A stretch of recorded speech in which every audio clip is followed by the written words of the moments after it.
யோவான் எழுதிய சுவிசேஷம் அதிகாரம் 5. இவைகளுக்கு பின்பு யூதருடைய பண்டிகை ஒன்று வந்தது. அப்பொழுது இயேசு எருசலேமுக்கு போனார்.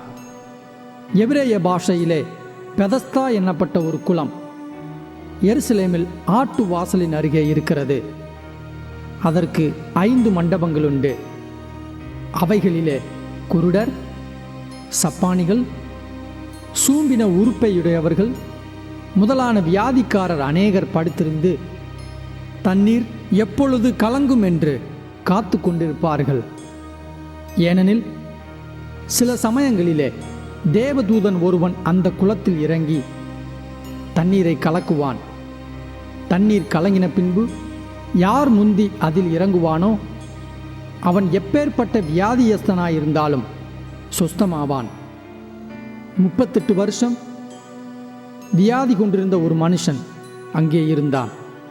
படுத்திருந்த அவனை இயேசு கண்டு அவன் வெகு காலமாய் வியாதியஸ்தன் என்று அறிந்து அவனை நோக்கி, சொஸ்தமாக வேண்டும் என்று விரும்புகிறாயா என்று கேட்டார். அதற்கு வியாதியஸ்தன், ஆண்டவரே, தண்ணீர் கலக்கப்படும் போது என்னை குளத்தில் கொண்டு போய் விடுகிறதற்கு ஒருவனும் இல்லை. நான் போகிறதற்குள்ளே வேறொருவன் எனக்கு முந்தி இறங்கி விடுகிறான் என்றான். இயேசு அவனை நோக்கி, எழுந்திரு, உன் படுக்கையை எடுத்துக்கொண்டு நட என்றார். உடனே அந்த மனுஷன் சுஸ்தமாகி தன் படுக்கையை எடுத்துக்கொண்டு நடந்து போனான். அந்த நாள் ஓய்வு நாளாயிருந்தது. ஆதலால் யூதர்கள் குணமாக்கப்பட்டவனை நோக்கி, இது ஓய்வு நாளாயிருக்கிறதே, படுக்கையை எடுத்துக்கொண்டு போகிறது உனக்கு நியாயமல்ல என்றார்கள். அவன் அவர்களுக்கு பிரதியுத்தரமாக, என்னை சொஸ்தமாக்கினவர் உன் படுக்கையை எடுத்துக்கொண்டு நடவென்று எனக்கு சொன்னார் என்றான். அதற்கு அவர்கள், உன் படுக்கையை எடுத்துக்கொண்டு நடவென்று உன்னுடனே சொன்ன மனுஷன் யார் என்று அவனிடத்தில் கேட்டார்கள். சொஸ்தமாக்கப்பட்டவன், அவர் இன்னார் என்று அறியவில்லை. அவ்விடத்தில் ஜனங்கள் கூட்டமாயிருந்தபடியினால் இயேசு விலகி இருந்தார். அதற்கு பின்பு இயேசு அவனை தேவாலயத்திலே கண்டு, இதோ நீ சொஸ்தமானாய், அதிக கேடானதொன்றும் உனக்கு வராதபடி இனி பாவம் செய்யாதே என்றார். அந்த மனுஷன் போய் தன்னை சொஸ்தமாக்கினவர் இயேசு என்று யூதர்களுக்கு அறிவித்தான். இயேசு இவைகளை ஓய்வு நாளிலே செய்தபடியால் யூதர்கள் அவரை துன்பப்படுத்தி அவரை கொலை செய்ய வகை தேடினார்கள். இயேசு அவர்களை நோக்கி, என் பிதா இதுவரைக்கும் கிரியை செய்து வருகிறார், நானும் கிரியை செய்து வருகிறேன் என்றார்.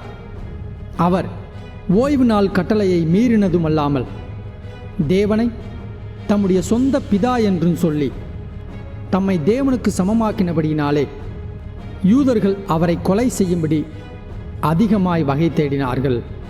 அப்பொழுது இயேசு அவர்களை நோக்கி, மெய்யாகவே மெய்யாகவே நான் உங்களுக்கு சொல்லுகிறேன், பிதாவானவர் செய்ய குமாரன் காண்கிறதெதுவோ அதையே என்று வேறொன்றையும் தாமாய் செய்ய மாட்டார். அவர் எவைகளை செய்கிறாரோ அவைகளை குமாரனும் அந்தப்படியே செய்கிறார். பிதாவானவர் குமாரனிடத்தில் அன்பாயிருந்து தாம் செய்கிறவைகளை எல்லாம் அவருக்கு காண்பிக்கிறார். நீங்கள் ஆச்சரியப்படத்தக்கதாக இவைகளை பார்க்கலும் பெரிதான கிரியைகளையும் அவருக்கு காண்பிப்பார்.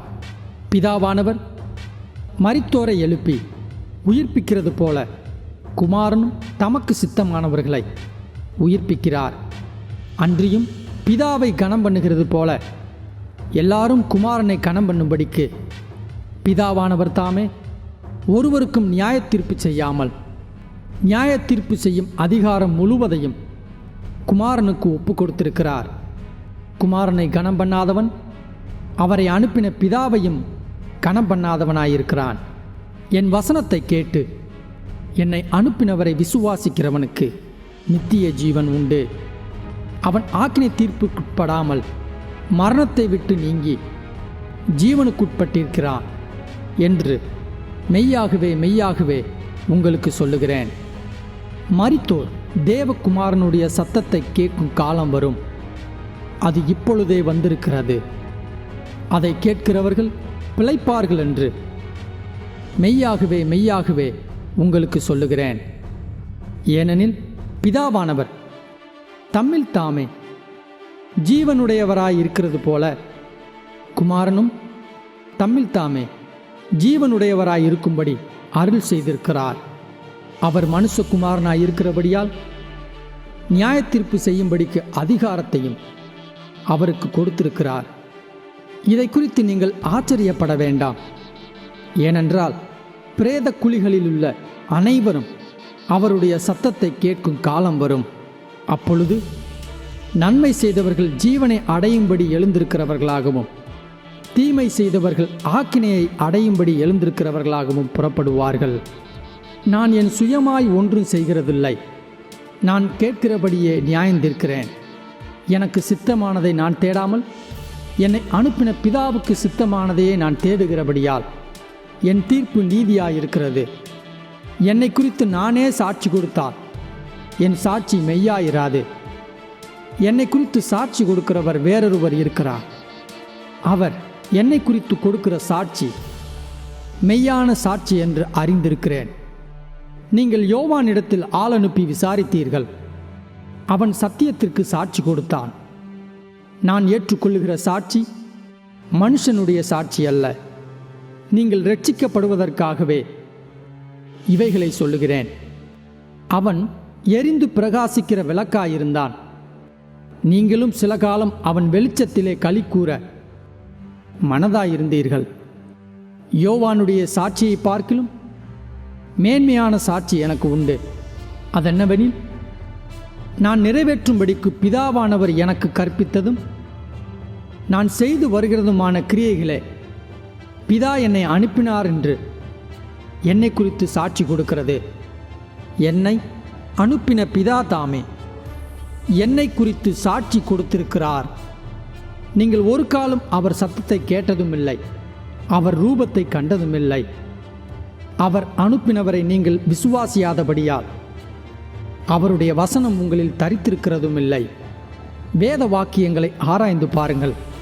அவைகளால் உங்களுக்கு நித்திய ஜீவன் உண்டென்று எண்ணுகிறீர்களே. என்னை குறித்து சாட்சி கொடுக்கிறவைகளும் அவைகளே. அப்படியிருந்தும் உங்களுக்கு ஜீவன் உண்டாகும்படி என்னிடத்தில் வர உங்களுக்கு மனதில்லை. நான் மனுஷரால் மகிமையை ஏற்றுக்கொள்கிறதில்லை.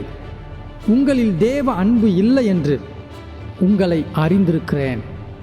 நான் என் பிதாவின் நாமத்தினாலே வந்திருந்தும் நீங்கள் என்னை ஏற்றுக்கொள்ளவில்லை. வேறொருவன் தன் சுய நாமத்தினாலே வந்தால் அவனை ஏற்றுக்கொள்வீர்கள். தேவனாலே மாத்திரம் வருகிற மகிமையை தேடாமல் ஒருவரால் ஒருவர் மகிமையை ஏற்றுக்கொள்கிற நீங்கள் எப்படி விசுவாசிப்பீர்கள்? பிதாவினிடத்தில் நான் உங்கள் மேல் குற்றம் சாட்டுவேன் என்று நினையாதிருங்கள். நீங்கள் நம்புகிற மோசேயே உங்கள் மேல் குற்றம் சாட்டுவான். நீங்கள் மோசேயை விசுவாசித்தீர்களானால் என்னையும் விசுவாசிப்பீர்கள். அவன் என்னை குறித்து எழுதியிருக்கிறானே. அவன் எழுதின வாக்கியங்களை நீங்கள் விசுவாசியாமல் இருந்தால் நான் சொல்லுகிற வசனங்களை எப்படி விசுவாசிப்பீர்கள் என்றார்.